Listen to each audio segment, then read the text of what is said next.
My name is Michelle Artaby. I'm the Associate Director for Work Life and Human Resources. It's my pleasure to welcome you here today to the program Aligning Our Values, Finding Meaning in Our Work. Throughout the year, we sponsor a number of workshops on topics related to self-care and parenting, elder care, workplace flexibility. We partner pretty closely with the Cornell Wellness Program and the Faculty and Staff Assistance Program to offer employees such as you a pretty well-rounded curriculum related to well-being. Workshops like this are promoted in the weekly faculty and staff email and in the Cornell events calendar. You can sign up for alerts from the Cornell events calendar by flagging well-being as one of the topics that you're interested in, and it will automatically send you a notice on a weekly basis of upcoming programs. So a few logistics about today. Please ask questions using the chat feature. You can ask them at any point during the program, though we might encourage you to save them until the end. You may send them through the chat feature to me, Michelle Artaby, and I'll facilitate asking those questions at the end of Makenzie. Today's program is being recorded, so after the recording is processed, Amy Layton, our Work-Life Program Coordinator, will send you that link along with a PDF of the slides and a program evaluation. Obviously, if you enjoyed the program, please consider sharing the recording with your colleagues afterward. So with that out of the way, it is now my pleasure to introduce our guest speaker, Makenzie Peterson. Makenzie is currently the Wellbeing Program Director at the College of Veterinary Medicine. She earned her master's in health promotion and health education at the University of Utah. And prior to joining us at Cornell, she was the coordinator for wellness programs at Hampshire College. She won't be using video today, and I'm going to be turning mine off, so please turn your attention to the PowerPoint.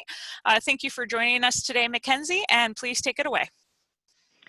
Thanks so much, Michelle. Really appreciate it. I hope everyone can hear me. We were having, unfortunately, some audio issues on my end over here out in the vet world. So my apologies. I'm not going to be able to do video with you all today. And I even put on makeup. I even gave in to sexism, and I put on makeup today.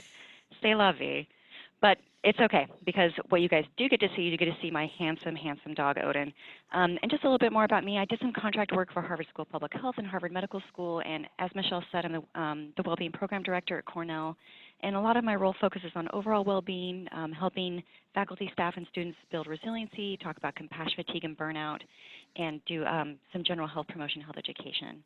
And so a little bit about our learning objectives today. We're going to discuss the types of motivations and values that there are. We're going to define, we're going to go through a little exercise that helps participants define their top personal core values. And then we're also going to determine how this relates to compassion, fatigue, and burnout. And then also finding organizational values that fit our values.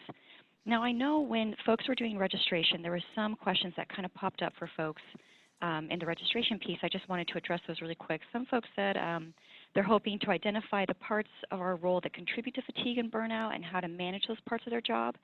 We are going to touch a bit on that compassion, fatigue, and burnout, but as far as managing that, I would recommend that folks get in contact with either Amy Layton or Michelle Artaby for the presentation that we did on managing compassion, fatigue, and burnout. That one goes a lot more in depth about the managing part. This one's going to kind of focus more on how when your values are at odds, you're more susceptible to compassion, fatigue, and burnout is kind of more what we'll address. And also, there was another question about addressing the best way for older staff members who are age 50 and older to find meaningful work at Cornell and finding positions that align with their degrees that might be maybe 10 plus years old, and particularly around, finding that validity of that degree. I don't know if we're going to focus on that as much, but if the individual who wrote that or others who maybe might be feeling similarly, if you're feeling like at the end of this presentation, maybe some of that got answered, maybe it raised more questions, please feel free to ask some more questions at the end. We're happy to dive in, and I know Michelle and her team can hop in on this too, because I know they have a much more intrinsic knowledge of the HR process and the resources there. There's also, let's see, how do you know it's time to move on from a job? We're going to talk a little bit about that. When your values don't mesh with the majority of the working world. I think that was interesting language that someone used, because I think when we talk about the age of, let's just go for it, the age of capitalism, where it's productivity equals value, right, which is, I think, a very unfortunate shift that we've gone in our society, that if you're not producing something, then what do you really do? And are you worthwhile? And I think that's maybe a concerning shift. So we can talk a little bit more about that. recommendations for best positions, how to position ourselves if we're suffering from compassion fatigue and burnout when you want to maybe shift over. We can talk about that. And then also, let's see, knowing when it's time to move on, and then how to be persistent and really consistent in work after you find one that's meaningful and interesting. I hope whoever did that one, don't let me forget, because we can talk about that one at the end. I actually would like it if we kind of hit more on that right at the end. So let's hop in a little bit. Let's talk about, of course, what are values? And I think values can seem really ambiguous to a lot of folks. And of course, a value is defined as a principle, standard, or quality considered inherently worthwhile or desirable. Individuals, groups, and whole societies hold values. And of course, I think we can say that not all those values always sync up, right? And that values are what motivate and fulfill us, and they also imbue our work with meaning and our life with meaning. And in essence, it's what is important to us. But that said, a value are a matter of what guides you through every day, every task, and every encounter with another human being. And so when we go through this, we're going to talk more about the different types of values. And so let's actually hop to this. When we talk about the work core values, so we talk about values that are personal values in our own life. Now when we talk about what we're looking for in our work, it's typically broken down into three different types: intrinsic, extrinsic, and lifestyle values. And when we talk about intrinsic values, what we're really focusing on is those intangibles about the career. What is motivating you? What makes you wake up and not think, oh, man, it's Monday? So those sort of things that help you feel more fulfilled, whether it's, you work for an institution or a department or a division or an office that has a really fantastic mission. Maybe you're very mission-driven. You like to know that you're contributing to something larger than yourself. Like maybe you've seen the show The Office. You're like, I could never work at a paper company. I just ship paper. That doesn't feel like it resonates with my meaning and fulfilling something larger. And some people, they're like, I just need a place where I can express my creativity. I need personal expression. For extrinsic values, this is more about the career and the environment, the work environment. How much are you getting paid? Are you working on a team or are you working in isolation? Do you have influence or is there no influence really? And so that's almost like the career logistics. You're like, is this a job I can easily commute to? Does this pay my bills? Is it in a school district that does it allow me to live where I want to live? So there's kind of those extrinsic values that are still pretty important to a lot of folks. And then we talk about the lifestyle values. They're more second tier. A career and where you work produces a certain type of lifestyle. Maybe you work in finance and that's a certain type of lifestyle versus if you work in philanthropy, versus if you are, like some of our vet techs who work in large animal, they show up to work every day purposely wearing grubby clothes and overalls, versus some other folks are like, no, I like to wear a tie every day to work. Like I want to wear a suit and tie. And so understanding like the type of lifestyle that you desire when you kind of complete that picture of what you value and how you see yourself and your identity. So living in that big city, you want to travel extensively, or you want to live simply. Those are kind of all is this career or this work giving you the lifestyle that you actually envision for yourself? So we're going to go a little bit into this, into a little bit of a little exercise. And I hope that folks, whether you're maybe together in a conference room, or maybe you're just in your cube in your office, or maybe at home, that you can kind of pull out a little bit of scratch paper. And this is just for you. You're not going to be showing, you're not going to be showing this to me or to anyone. And I'm not going to be checking your homework. But I want you to sit there and maybe do a little thought process with me. I want you to recall the times when you've been so absorbed in what you were doing that you hardly noticed the time passing. And what were you doing? When did the hours just fly? When you think about the things that you find meaningful, what do you think of? When you're like, man, I really enjoy this.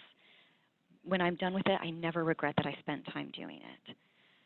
These could be feelings, this could be activities, it could be, when you go and when you volunteer and do service, or when you go out in nature, or you're moving your body, or whatever it may be. What do you think of when you think of things that you find really meaningful? Consider thinking about identifying the times when you felt most proud of yourself. Why did you feel so proud? Did other people share in that pride? Who shared in that pride? And why did it matter to you that those people shared in that pride with you? And were there any other factors that contributed to that feeling of pride? just feeling really good about yourself, feeling like, yes, I'm so proud that I'm involved in this, I'm proud that I did this, or I felt so proud that I was acknowledged that I did XYZ. And that can be personal and professional career examples. And then also think about identifying the times when you are most fulfilled and satisfied. I'm kind of hitting this from a bunch of different angles, so I'm hoping this can kind of make people's brains, and the wheels start turning a bit in the brains. What need or desired was fulfilled when you felt very satisfied, when you felt very at peace? What was being fulfilled? And how did that experience give your life more meaning? And then lastly, during the times that you've actually felt the most disconnected, the most unmotivated, and the most down, what was missing that you longed for? I find that one tends to be a very intriguing question for a lot of people. They're like, oh, wow, I tend to not think about the things, or at least want to think about the things that I miss and long for when I'm feeling bad. We don't think about like, oh, what about the things that make you happy? Because we think that, which of course, I think research backs this up, of course, that, thinking more positively is good. But sometimes if we hold still and we let ourselves actually think clearly about, man, I feel down, what am I, if I pause this for a moment, actually think, what am I longing for? It really tells us a lot about ourselves. So as folks have been kind of going through this thought process, thinking about the times they've felt really proud, the times they felt really fulfilled, things that have been meaningful, things that they've been longing for during downtimes, I want you to look at this list. This is in no way a comprehensive list of values, but I want you to take 8 values. And maybe some of those have come from this thought process list that you've been doing. Maybe some of them can come off this list. This is just to get the juices turning in your brain. And notice how there's the other with an empty line. Feel free to add something on your list if you don't see it on here. That's really important to you. And I want you just to take maybe, where's my clock? If you could just take maybe 5 minutes really quick and write down 8. And if you feel like you're getting done and you're all good to go, shoot Michelle in that chat function at done, done, done. And once we feel like we're getting enough dones, then we'll move forward to the next slide. And I'll let Michelle holler at me on that one. Sounds good, Makenzie.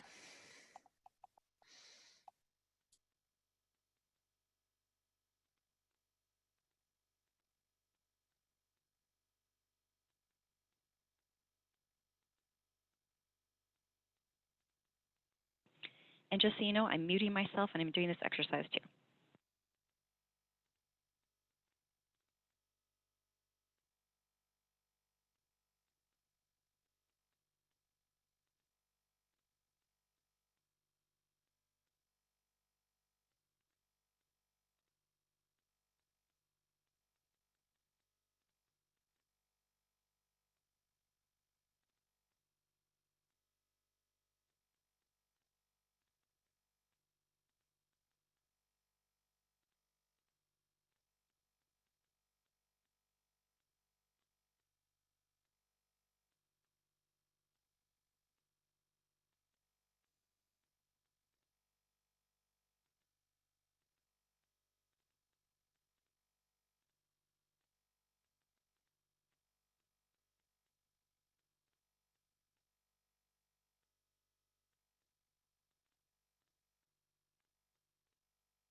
Makenzie, about half of the audience has submitted done Okay. for this exercise, just so that you know.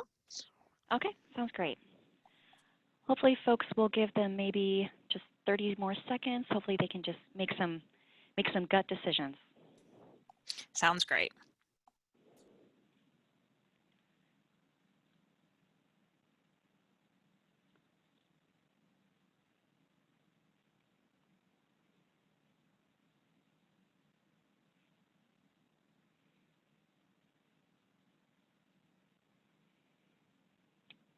Okay. And now we're going to move into a section where we're actually going to start doing you're going to need to start being prepared to maybe make some big choices. Okay, so I'm going to ask you all to divide this list in half. Half of them, so 4 of them being what you consider to be the most important values, and then 4 of those being maybe lesser values, just maybe less important, more tertiary. So just give yourself maybe 15, 20 seconds to divide those into half. The ones that you're like, these are my top 4, these are my lower 4.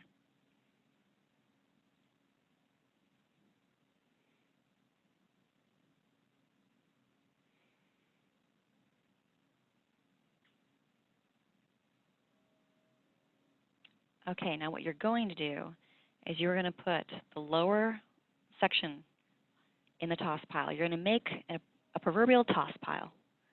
You're going to put those 4 lower ones, you're going to put them in your toss pile. Put them over to the side. And then if you can, hopefully maybe you can turn your values over. Sometimes with this exercise, they're all written on a separate piece of paper. But since most of you are probably just working this on your own, I want you to, in this way, the point was then you would have a neighbor take a random one from your turned over pile and put those in the toss pile. But I want you to be able to make that choice for yourself if you're alone. So take another one, put it in the toss pile. So you should be left with 3. Yep. And then I know this is actually the sad part of having no video and not us all being there in the same room, is that I can't see the look on your faces when we go to this one. I want you to whittle it down to 1. You're going to take 2 more, and 2 more are going to go into that toss pile. You're going to be left with 1. And when you go through this phase, you may sit there and if you have something like stability, but also travel, if maybe that's something on your list, and you may have to run yourself through a few scenarios saying, well, okay, let's say that I'm married, I have a house, we're super stable, and then I get this amazing opportunity to go travel and do work in China for a year. And, what do I do? What do I do? Is it stability or is it travel? And you may ask yourself, which am I going to lean towards more? Is it worth, uprooting family for a year or 2 or 3 and having that experience? Or is it more, well, I'd rather we stay here and then I look for opportunities. Maybe I just need to travel frequently throughout that year, maybe not relocate entirely. So you might want to put yourself through some scenarios of, well, if push came to shove, what would I choose between some of these values? And now if you're down to 1, I want you to know I'm a kind person, and we are multidimensional people, so you can go back through your toss pile, and maybe some of those values that you had to toss away were really, really important. And maybe when you had to toss them, you realized how important they were. And you can take 2 more back out of that entire pile. Maybe they've been on your mind since they've been in there, and you're like, oh, no, I want them back. Okay, so you should be ending with 3 values. Okay, so hopefully as folks are looking at these values, let's go through a little reaffirmation process. So 1, let's check your top priority values. Make sure that they fit with your life and how you kind of see yourself and your identity. Do these values make you feel good about yourself? When you look at them, do you feel proud? You're like, yeah, these are my values. Would you be comfortable and proud to tell your values to people that you respect and admire? Would you feel comfortable and proud to tell them to your supervisor, tell them to your colleagues? And do these values represent things that you would support even if your choice isn't popular and it puts you in the minority? So when we consider our values in our decision making, we can be sure that our sense of integrity and what we know is right and our approach to decisions, we have a little bit more confidence and clarity in those because we know that they're in alignment with our personal values and our core values. And so, of course, making a choice that you know is right is a lot less difficult in the long run than feeling like you're having to make choices that might not be aligned with your values. I know that for me, the 3 values that I end up with at the end were helping others, fairness, and personal development. I'm surprised how much fairness came up throughout. I never thought that that was a big value until I started going through maybe my 20s and my 30s. And, this year I'm turning 40, and I'm seeing more and more how I'm like, man, fairness. When I am talking to an internet company and I feel like they are not being fair with me, I am livid. When I am talking to Verizon and I feel like they are screwing me over, I am livid. I feel like I'm being charged for things that aren't working. And I'm like, this isn't fair. And so it goes to this thing like, I'm shocked how affected I am by some of those things. And I realize it's because it completely is at odds with like one of my core values of why would you sell something to someone for a profit that doesn't work? And that just makes me, it makes me go off the rails, right? So how does this all connect to compassion fatigue when we're, like you said, you're noticing almost more visceral reactions to issues and instances that you're like, why would someone do that? Why is this happening? Or why do they behave in such a way? And it may just be because we have differing values. And so first of all, when we talk about compassion fatigue and burnout, and I apologize for those who have seen the compassion fatigue and burnout presentation that we did, there's going to be a few slides that will be some repeats. Hold with me. These are not repeats. I'd like you to look at them as refreshers. These are just going to be refreshers. So how do they differ? Really quickly, burnout is one of those, burnout is connected to your environment. It's more about your relationship with the environment. How are you frustrated? It emerges over time, and burnout can go away if you move to a new environment. But compassion fatigue is more about your relationship with your work. It's more about, do you find meaning in this work anymore? Do you feel like you're making a difference? Do you feel like if you just stopped doing the work, would anyone notice? Would any benefits happen? And so that tends to have a more rapid onset, and compassion fatigue does follow you to the next job. Compassion fatigue is a little bit more tricky to shake. And for people, particularly up here at the vet school and who work in human medicine as well, those who care for dying patients are at risk for both. So when we talk about the risk factors for distress for compassion fatigue and burnout, a lot of folks, it's around, not having boundaries, you're overly flexible, you don't take time off, and you're constantly connected through work, through your email, through your phone. You just, when it's dinner time, with the second it's over, you still have your phone and you're checking the emails to see what you missed during dinner. Or you're checking your phone one last time before you go to bed, and then it's the first thing you check when you wake up. And depending on the role that you have, maybe that sometimes makes sense that you're obligated to be that connected. But for the most part, most folks, there isn't something that couldn't wait till 8 a.m. the next day. Another thing is regarding isolation. If you spend limited amounts of time with people that are in your office, if you have a lot of isolation in that sense of not a lot of verbal communication, there's no bonding, that can be a real indicator or a symptom of higher distress. Working too much, you have too many of the same things in a row over and over and over again, you're starting to feel like it's monotonous, or you're having a lot of difficult people all the time. You feel like maybe most of what you do is just working with difficult people. And also with that no time off, no time away from disconnecting from too much work. The unhealthy coping mechanisms around alcohol, drugs, food, internet, escapism, there's a lot of things that we as humans use to medicate, right? So certainly don't think that what I just listed was the total list. There's certainly a lot of things, and I think if we all practice some self-reflection, we'd know what our coping mechanisms are. And hopefully they would be more positive rather than negative. And there's also the unrealistic expectations that I think we as a society, and I think particularly in higher education, feel that we should be able to do it all. We need to be invincible. All the shoulds. We should be operating at the highest level all the time. And so that can, having that unrealistic expectation of yourself, and even I think more damaging, having that of everyone that you work with, can lead to compassion fatigue and burnout as well. So when we talk about the symptoms of burnout, the signs and symptoms of burnout, there's going to be one major difference between burnout and compassion fatigue when we talk about symptoms. So with burnout, that emotional exhaustion, a sense of ineffectiveness or dissatisfaction with your work, the cynicism and the detachment, the poor sleep, the difficulty concentrating, poor judgment, the social withdrawal that you kind of really pull away from people. You almost think, man, I wish I could work alone forever and ever. But then sometimes you switch to another environment and, wow, everyone that you work with is so great. You love talking to them. There's also addictive and self-medicating behavior. For burnout is not trauma-related. When I talk about compassion fatigue, you'll see kind of more the difference with that. And of course, this is more for vets, but you're more, and also for, I think, anyone who works, when you're more burned out, you're more likely to make errors. The quality of your work goes down.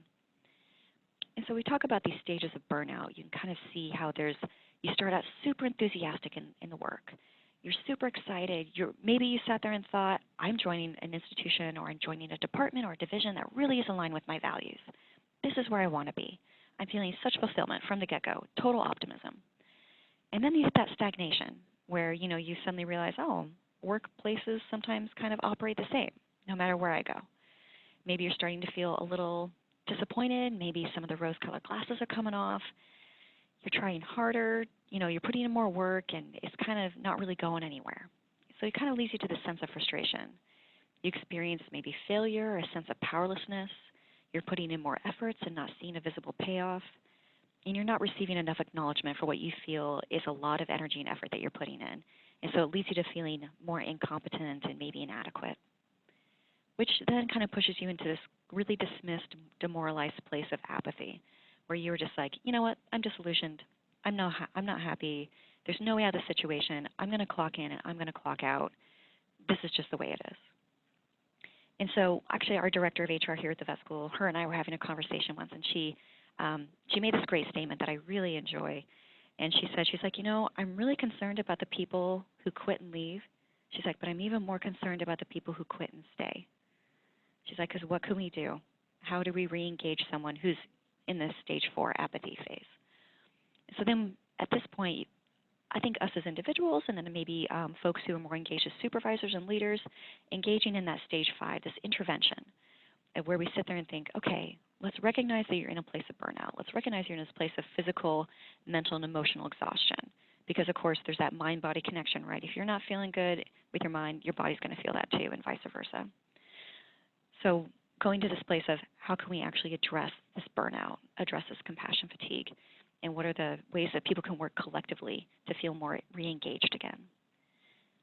So with compassion fatigue, as we can kind of see, there's some similar aspects to it, but with this one, it affects many dimensions of your well-being. You have nervous system arousal, similar to burnout, where you have that sleep disruption. Your behavior and your judgment's impaired, cognitive abilities. That emotional intensity really increases. You remember how I mentioned, sometimes when something that would maybe normally not bother you so much, but it bugs you, but not that bad. When you're getting compassion fatigue, if that thing happens, you are going from 0 to 60 with your frustration and maybe potentially with your anger. Someone who's sitting there eating crackers loudly, you ignore that. But for some reason now, when you're in that compassion fatigue, it is so frustrating. It's lighting you up. And so there's also this place of more isolation, a loss of morale, the depression and PTSD. I think that's where we're starting to see, if people are wondering, do I have burnout? Do I have compassion fatigue? Are things starting to feel triggering? Is your identity and your worldview and your spirituality being impacted? Are you losing a sense of psychological safety? Are you losing a sense of trust? Do you have reduced intimacy with those that you are in relationships with? I think we've seen that for a lot of folks. They're like, I'm not satisfied with my work. And then, you talk to their spouse and they're like, we haven't had sex in 6 months. Like, there's a lot of things where I think people think, oh, if I'm just not happy with my job, then it's just an issue with my job. And all the issues kind of stay at work. When really we know that if we're dissatisfied with the work that we're doing, that can spread into other areas of our life. And I think the people who are close to us, our loved ones that are close to us, they know when we're not happy. And they don't have to be at work to see that. They know when we come home, like, oh, something's wrong and this isn't working. And your behavior shows it at home too. And also, I think with compassion fatigue, this loss of hope and meaning, this existential despair, that sadness and apathy. So, of course, we know that this happens on a personal level, but it also can happen on an organizational level. Organizations can experience compassion fatigue as a collective whole. And so we see that shown in high absenteeism, constant changes in the coworkers' relationships. Some people are really good friends, and the next week they're like mortal enemies. The inability for teams to work together consistently, and a desire for staff members to break the rules, inability to complete tasks and respect deadlines. There might be outbreaks of aggressive behavior among the staff. lack of flexibility, kind of how I said, where people are so frustrated to a point where they say, I'm clocking in at this time, I'm clocking out at this time, you can do what you want to do, but I'm taking care of me, right? And I think we've all seen that, and maybe all of us have experienced that at one point in our careers. That excessive negativism towards leadership and a strong reluctance towards change, which I think maybe goes back to this the inability for staff to believe that improvement is possible. Maybe they've seen initiatives happen before, and they just they kind of flopped. They kind of didn't get off the ground, and so they don't want to hope again and then be disappointed. So they just don't engage in it at all anymore. And then a lack of vision for the future is another way that there's organizational compassion fatigue. So when we sit there, we could sit there and have this discussion. I don't know if maybe we can turn on the chat for this, but what are the types of situations that you feel put you at odds with your values? Based on the values that you all have just done, that you got your top 3, what do you feel are situations that put you at odds with your values in the workplace? Please feel free to use the chat feature to share your thoughts.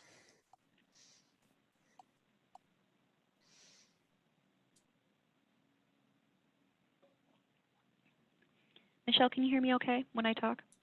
You're coming through great, Makenzie. Okay. Thank you. Okay, good. Just want to do a quick check-in on that. Absolutely. Sometimes I'm a soft phone talker. Nope, coming through great. So we have one person that said time crunch and deadlines. Ooh, what value does that feel that they're put at odds with? Well, that's what they shared. Other things that are coming in: lack of autonomy or trust in judgment. Mm-hmm. They're coming in so fast, faster than I can read. One person says, my highest value is harmony, so when I perceive organizational dysfunction, it really affects me. Yeah. Another person says, having to have the same conversations with the same individuals about the same things over and over. Boy, I bet a lot of us can relate to that. Yeah, for sure. Times when I feel my honest opinions are unwelcome or self-expression is limited. Yeah, yeah. Expectation of always being available and the impact that that has on work life. Oh, yes. Oh, yes. Seeing a lot of comments related to colleagues that don't act with respect toward one another. Okay, yeah, yeah.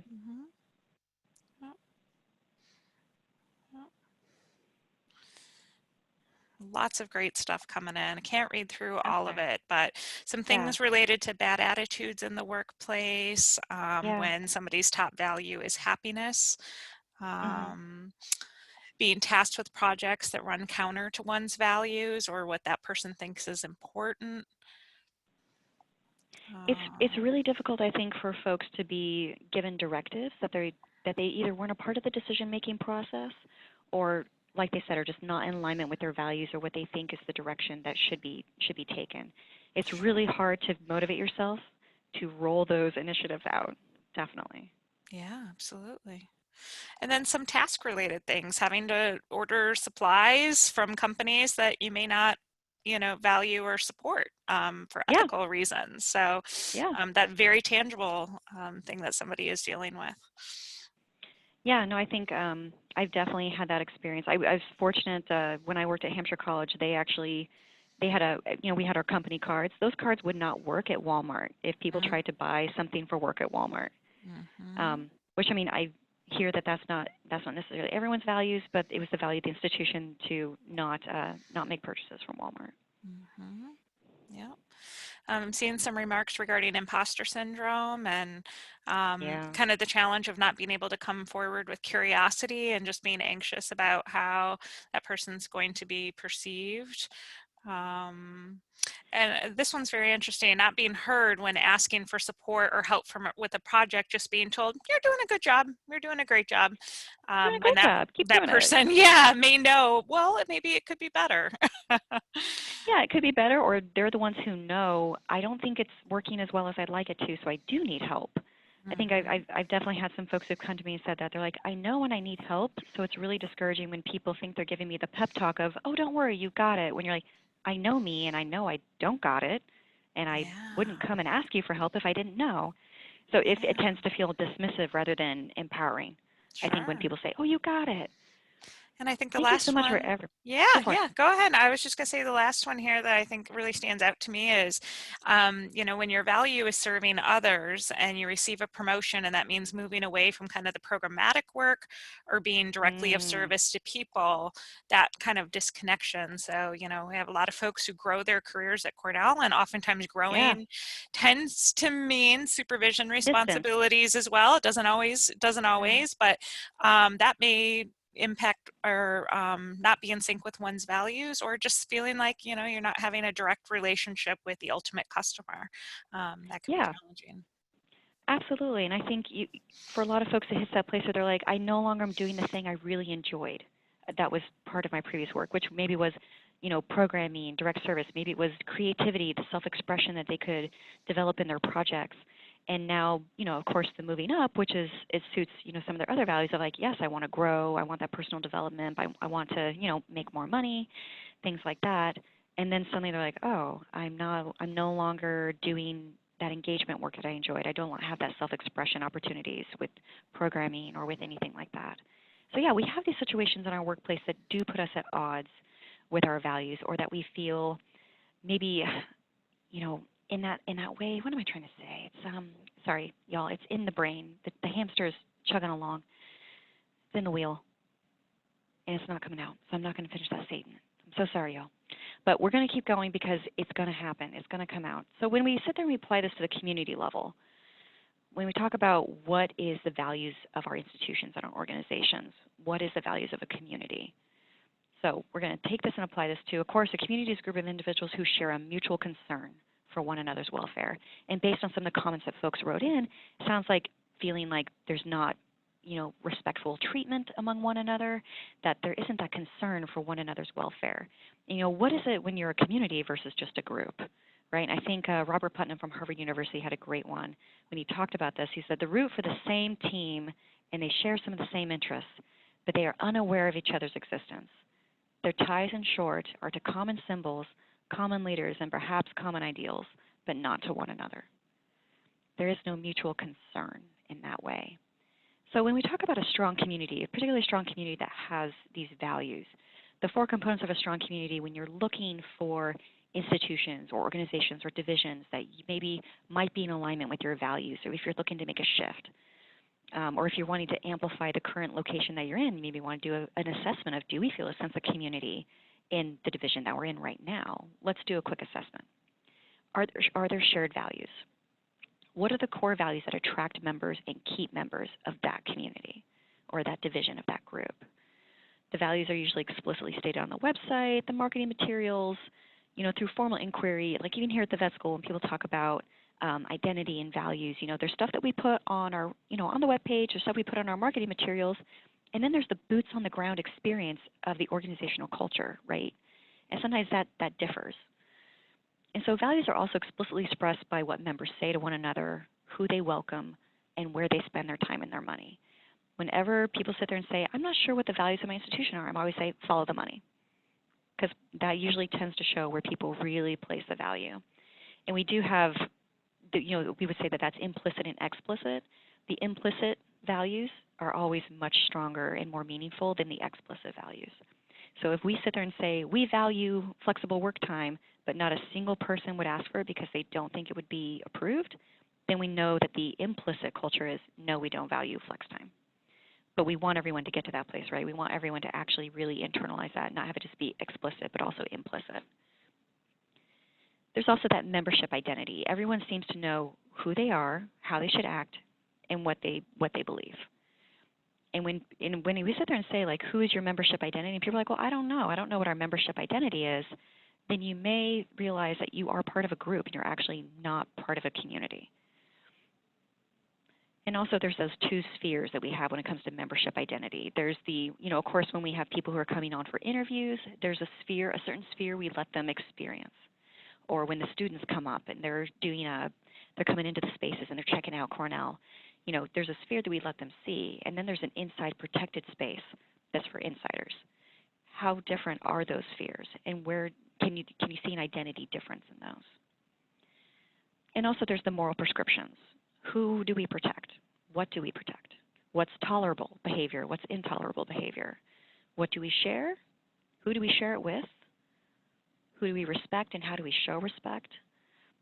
And how do these all relate to the community values as opposed to our individual values, but the community values that are had?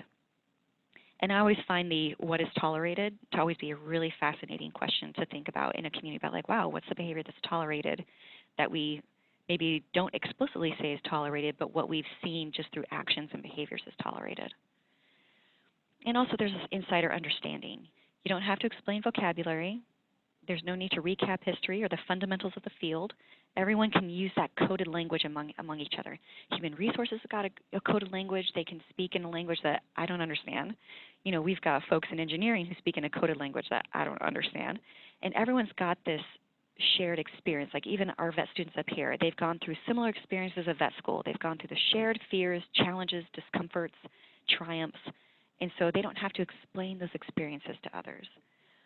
And so even folks who have had kids are like, oh, I have 14 nieces and nephews. I don't have kids, but I got 14 nieces and nephews. And yes, all of my siblings are like, I don't think I can explain it to you. It's a lived experience, right? So we talk about these organizational values, right? Organizational values are the abstract ideas that guide organizational thinking and actions, and they represent the foundation on which many companies are formed. And some of them, I think when it comes to higher education, sometimes is a bit of a weird, funky monster. When it comes to like, it's a little bit of a Frankenstein. But I think that we as Cornell definitely have a set of values, and I think we have we have our standard culture and our organization that we put out there, and then there's also maybe that hidden curriculum. We say that when it comes to students, but I think there's also a hidden culture that we realize once we're here, and it's like, oh, okay, like this is the reality of navigating a higher education sphere. And so how do we find alignment with our values and our organization's values? Because that is extremely important for career fulfillment, to feel like you are in line. So when we're talking about job interviews and information sessions, or if you're wanting to explore something, or if you're wanting to maybe talk to an HR division at another school, or when I say school, I mean another college here at Cornell University, or if you're looking for other opportunities, these are some great questions to be asking. What matters most to your organization? And they may say, well, it's this or that, or it matters to us that people get along, or it matters to us that, we want to do X, Y, Z. Maybe they're very mission-driven, or maybe they're very values-driven, or they're not at all. We want to have a happy workforce. Maybe that's it. So where does the organization invest the resources to actually do that? And you can ask that, how do you actually invest your resources to do the thing that you say matters most? Or you can just ask openly, where do you invest your resources? Because you may find that what they say matters most and where they put those resources aren't necessarily lining up. Or maybe you can ask more deeper questions about that. And then, of course, when and how does your organization show that you're valued and appreciated? I think that's always a wonderful question to ask. And I think it's valuable when you're ever looking at the culture, the community that you're thinking of engaging in, or if you're actually in your own community and you want to amplify it or anything like that. These are great questions for us to be asking ourselves when we want to do maybe internal culture change. And at that point, it's never just asking leadership. It's also asking peers, colleagues, those from the bottom to the top, how do you feel you're showed that you're valued and appreciated? And some folks may say, oh, I'm absolutely showed in these ways, X, Y, and Z. And there's other folks who may say, I don't feel that way at all. I don't feel that there's these opportunities to be shown that I'm valued or appreciated. So then at that point, what you're seeing is that there's an inconsistency. And maybe it's not that you need to change some of the ways that people are valued, but we need to make it more consistent across the board. So there's some things that folks can sit there and look at when they're really wanting to find a place or amplify their current place to feel more connected to organizational values and their values. So at the end of that, you tend to review the answers and kind of observe the themes to determine your organization's top values, the top values that they put on the marketing material in the pamphlet, and then actually the top values once you talk to people who actually work there, what the values are. And you may represent what the main actions they'll stand by and what values are vital to your work environment. You need to take what those values are that they say and compare them to that list of your top 3 and say, is this going to work? Is this going to fit? Could I be happy? Could I feel a deeper connection to my personal values? Do I feel more in alignment with myself through this work? So what do you do if you're at odds if your values are at odds with this. So one, you need to identify your core values that's feeling impacted rather than just feeling angry or hurt. I know, like how I did with Verizon and HughesNet. So I'm sitting here trying to identify what is it about this that is making me so livid that I am not the person who would ever yell at anyone on the phone, but here I was, and I was dropping F-bombs on the phone. It was very not like me, but I lost my cool, and I was like, wow, what could set me off so much? So I was able to identify the core value. With some self-reflection, I identified what was actually feeling so impactful to me, and identified what their value was. Okay, the value for them is this, and this is why it's so at odds with me. So then I have to create an action plan. Do I leave? Do I find common ground? Do I sit there and try to have those conversations like, hey, I want to have a better growing experience, and I'm shifting now to a work environment, not to customer service, HughesNet, Verizon. But let's say I want to go to my supervisor, and I'm feeling like the values are at odds. I would sit down with my supervisor, and I probably wouldn't say my values are at odds, I'm thinking of leaving. I'd probably say, I really want to grow more into this work, but I want to do it in a way that really is aligned with my values. Here's my values. Is there anything that could be done that makes the alignment a little bit more cohesive? Because right now I'm feeling a disconnect, and see where the conversation takes you there. Because I find that when you go in like a bull in a china shop, it doesn't really work out so good. You get more bees with honey than with a stick. And also, one thing that's important for you to know when you walk into any sort of negotiation or any sort of exploration discussion around what work you could do that could be more in line with your values, or how your position could ebb and flow and shift and evolve over time to be more in alignment with your values, you need to know your basement compromises. Like, what is the lowest that you can go, and for how long? There's some folks that we have who have really been doing their best for a really, really long time, but they're working in a space that's understaffed, generally consistently. They're doing their best. They're pulling in extra time, but they're hitting a point where things aren't aligning with their values anymore, and they haven't aligned for a long enough time that they are kind of wondering, I think I've hit my basement of compromises. I can do this for a little bit, but I can't do it for this long. And these are really great questions to know about yourself. Like, okay, I can make some compromises like this for this amount of time, but then I need to see changes. And I want folks to hold themselves accountable to them saying, this is my breaking point, or this is the point where I need to make a change. And I think on the registration questions that someone had, it was the when's it time to move on from a perfectly comfortable position to do what you're far more passionate about, or even just how do you know when it's time to move on from a job? Once you know that that's something that's going to happen for you, I absolutely would tell you to think of a transition. You're going to need some sort of transition phase. If you're the type of person who has the resources where you could just quit a job and be totally fine, bravo to you. I know I would not be in that space. And so I would do the transition work where you're like, okay, I'm going to start getting mentally prepared to start looking for other things. I need to set aside time to do that. I need to think more critically and strategically about what I want my next move to be, because you don't want to end up in a similar situation again, right? So think strategically about what you're going to do, what you're going to need. And if you don't know exactly what you're looking for, if you're like, I don't know what I want my next job to be, I don't know what a job that aligns with my values looks like, that's okay. I don't want anyone to think that by the end of this, you're supposed to have identified your dream job. I didn't know my dream job for decades. And even now, I'm not sure if I know what my dream job is. But what you can identify is, what are the skills that I need to grow in and build to get closer, more in alignment with my values. Think about growing skills rather than I need to land a dream job that has everything that I think I want or I hope I want, because you're not going to know until you get there. And so when you grow these skills, if you do, like, I want to do more project management, or I want to do more experience coding, or whatever it may be, think more skills-based about what your next move is going to be, as opposed to what is the next dream job and I'm just going to land the dream job. But we can certainly, I know that HR has fantastic resources for those sort of discussions about how you would maybe scaffold and think about a next step and things like that. And of course, you all can email it too, and you have a great conversation around values-based kind of exploration of yourself and career growth, it's always a fun conversation. I always think they're great. So let's talk more about how do you put your values into action. So here's 3 practical steps of how you can actually begin that process. Number 1, before making a decision, review your list of your top values. Ask yourself a question that on a scale of 1 to 10, with 10 being the highest, how well does the perceived outcome of this decision or opportunity align with my values? You may have people asking you to come over and be a part of they may be spearheading you to be like, oh, you should come do this. You should come over here to our group. You should go do this. And you need to ask yourself, 1, it's very flattering, thank you so much, but is that actually going to get you closer and more alignment with your values? Ask yourself the same question for each value on your list if you're debating a certain opportunity or decision.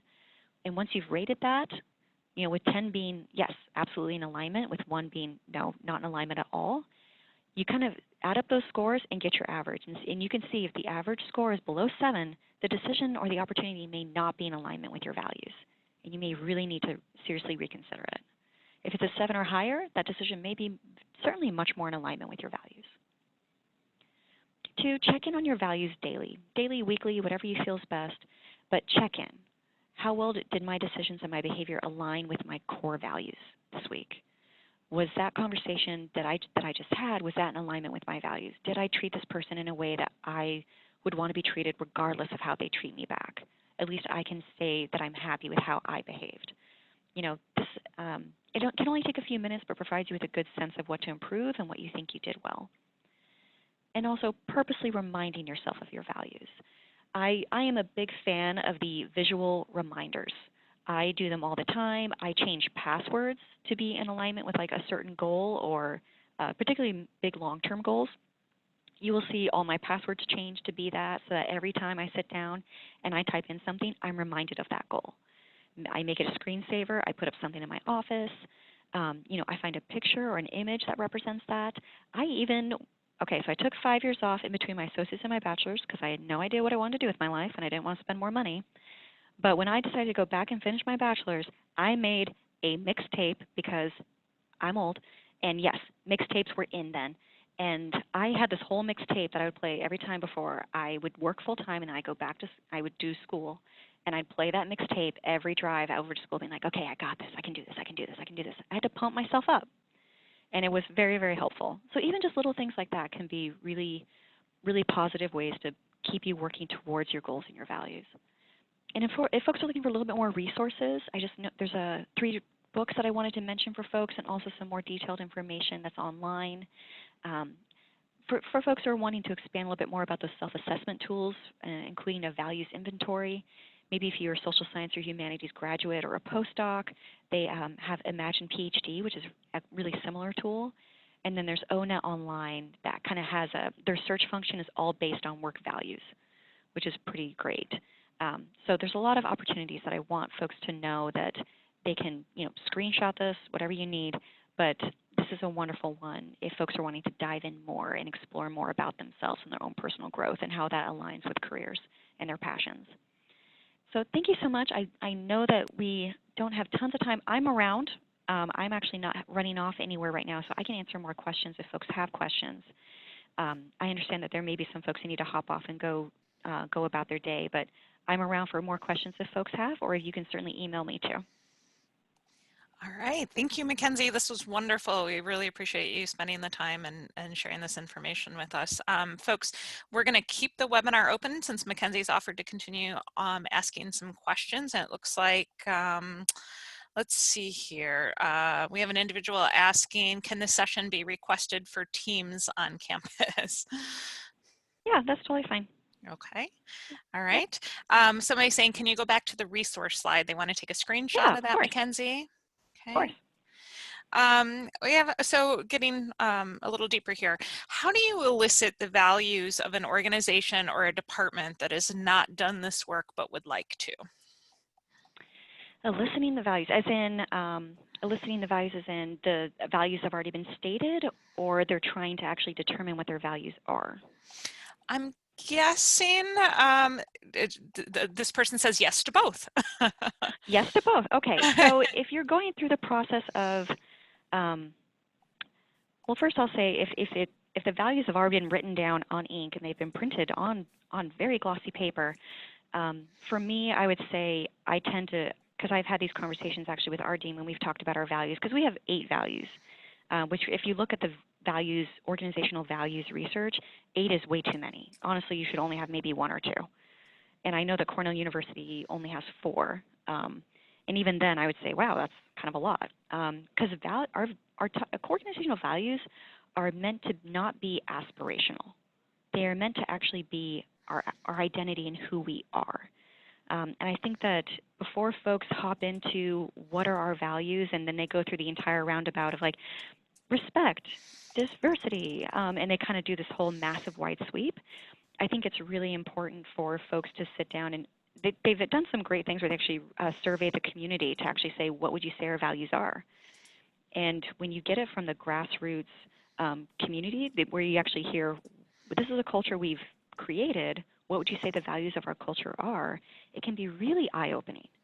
I think it can show people, particularly leadership, I think it can show, oh, we've created maybe some aspects of our culture that are really fantastic, and maybe we've created some spots that we need to maybe think strategically about shifting.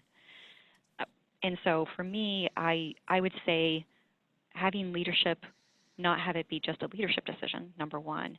Have it be a larger community. If you have a staff council that can engage in that work, if you want to survey your community, to really sit there and think strategically about what are our values. And when I say values, I really mean like what is your organizational identity and who you stand for and who you represent, who you protect, who you invite, and who feels excluded, which I think is sometimes a bigger question about is who we exclude actually who we're meaning to exclude.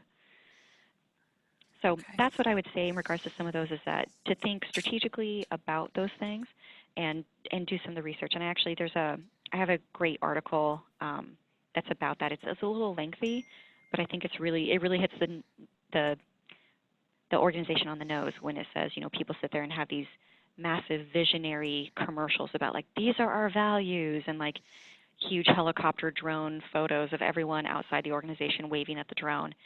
And everyone sits there rolling their eyes going, yeah, right. But when you have some of those less earnest and more honest reflections of the culture, people resonate with those much better. Okay, we have 2 other questions that have come in. First, Okay. are intrinsic values meant to be constant between work life and personal life? Sometimes I think my off time and hobbies and volunteer work are more fulfilling than my day job. You are not alone.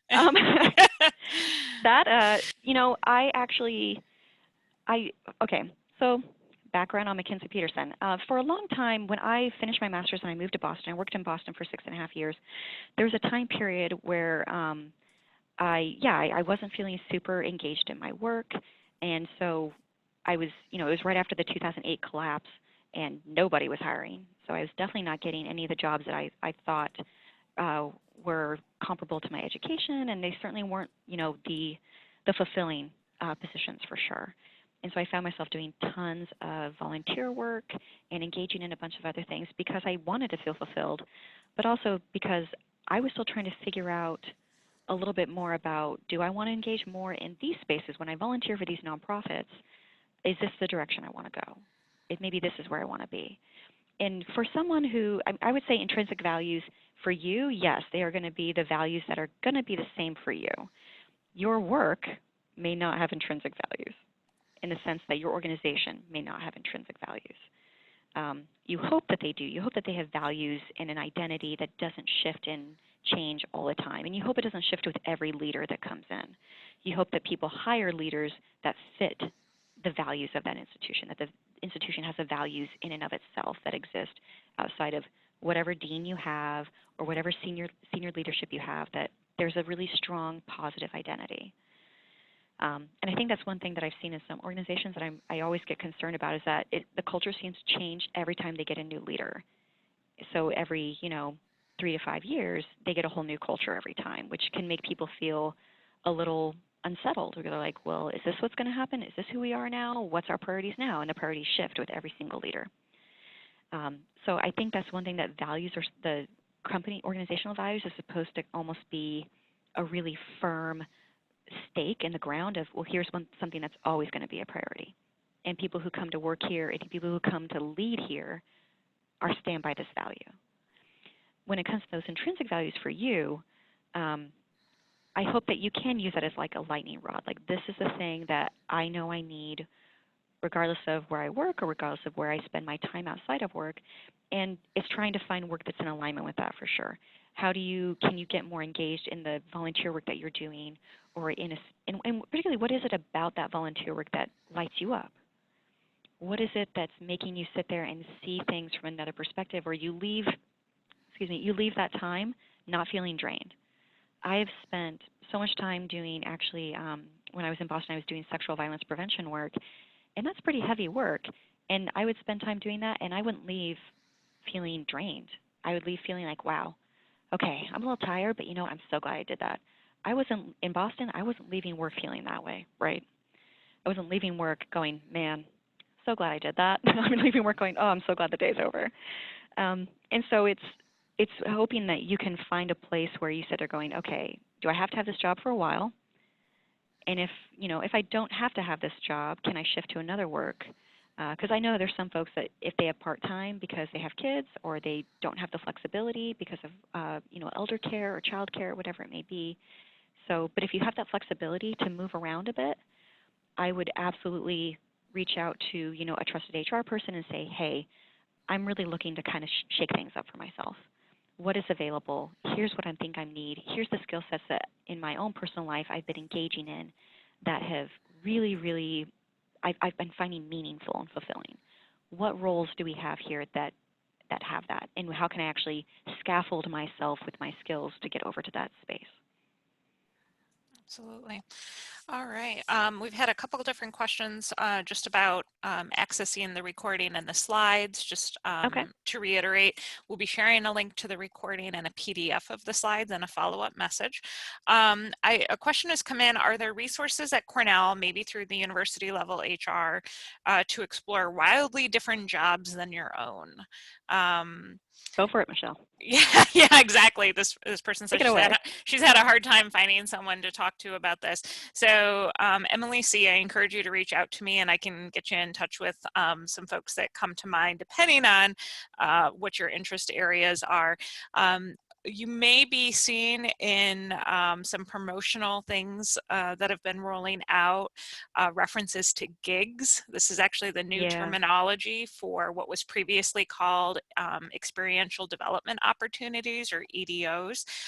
Gigs or EDOs, whatever language you want to use, are intended to be short-term opportunities to work with a different department on a specific project or a specific issue that they're facing. And oftentimes when folks participate in these, they are doing something very different than their existing role, but are interested in exploring. And that is one opportunity to just kind of test it out and see where your interest lies, but also to put your name and your expertise on the radar of other individuals, whether it be human resources or managers, potential colleagues, so that you're developing relationships throughout that entire process. And I think that that is a pretty important part of helping you to kind of explore other opportunities across campus. So there are some other career development opportunities. If you actually go to the HR website and you click on Wellbeing, there is a page on occupational well-being, and there's a variety of links off of that to different resources that are available to you. But if Emily, you or anyone else really are struggling with this a bit, please don't hesitate to reach out to me directly, and I'll see how I can best help you, okay? All right. I see that somebody has also mentioned the talent marketplace that is available on Workday. The talent marketplace is also an opportunity to promote the job skills and interests that you have and to explore opportunities. So I'd encourage you to take a look at that as well. All right, one last question actually, and then I think we'll wrap up. This individual says, what if I want to stay where I am because I love the work that I do most of the time, but navigate the things that don't align with my values of balance, financial stability, and happiness? Okay. Well, with that, I think that hopefully I hope that's the person who told me how to be persistent with the work after finding one that is interesting and meaningful. So one thing that I would suggest in those spaces is that you need, because you don't want to get kind of disillusioned with one that you're like, I really enjoyed it, and now over time, because of the few things that are not exactly very exciting or maybe occasionally bump up against my values, I'm starting, over time to not really enjoy this job anymore. One thing that I would do is that I'd really try to, I would go back and I would listen to the Managing Compassion Fatigue and Burnout one, because I think you're going to see when you get to the second half of that presentation where we talk about managing compassion fatigue, you're going to see a lot of great resources of how to address that so you can stay motivated and stay connected to your work while having a really, by also realizing you need that disconnection outside. So that's one thing I would say, is that that presentation is going to have some things that will be supportive and helpful for you. Two, I also think that there's this really fantastic article that Toni Morrison, a Cornell alumni, Toni Morrison wrote before she passed. She wrote it for the New Yorker in 2017, and it's this fantastic article about where she explores the question, is my labor to be the measure of myself? And it's a really great article where she kind of explores this. I have this job. It's kind of meh. And, what do I do? And she was growing up. She was a young woman living at home. And she went to her dad and asked for advice. And her dad has this great, I think, 4 or 5 pieces of advice for her. And it's a short article, but if you Google Toni Morrison, New Yorker, 2017, I'm sure the article will pop up. And I would say that that's some of those things are a really great way to not become so involved in a position or disillusioned with a position that a job that's pretty good doesn't become wah-wah. We know that maybe a good job, you can talk more to your supervisor about how you can make that good job more great. You can have a conversation around like, hey, when we do these things, is there any way I can shift away from those or change them in some way? Or, I think it's perfectly fine to have that open conversation about your values and your goals and where you're trying to work towards, because that's what performance dialogue should be all the time, right? Like that should hopefully be a natural part of the conversation, because that good job doesn't have to stay just good, and I hope it doesn't. But I would say make sure that you have that external disconnect, and make sure you're having that conversation about how you can maybe diminish some of those occasional times where it isn't so great with your supervisor. All right. Thank you so much, Makenzie, for your time. Thank you to all of the participants for being so engaged throughout this session. We really appreciate you sharing your thoughts and comments. I should have mentioned in the opening that any comments that you made, even just your participation and your name, are not a part of the recording. So that's not something that you need to be concerned about. The recording will have the PowerPoint slides and Makenzie's audio. You'll get the audio of the questions, but the individual names will not be included, with maybe the exception of Emily's, who I gave a shout out to. So thank you all for your time. I wish you all well, and please stay in touch with us and let us know how we can best serve you moving forward with any other topics or interest areas that you would like to see programming on. So thank you. Enjoy this day.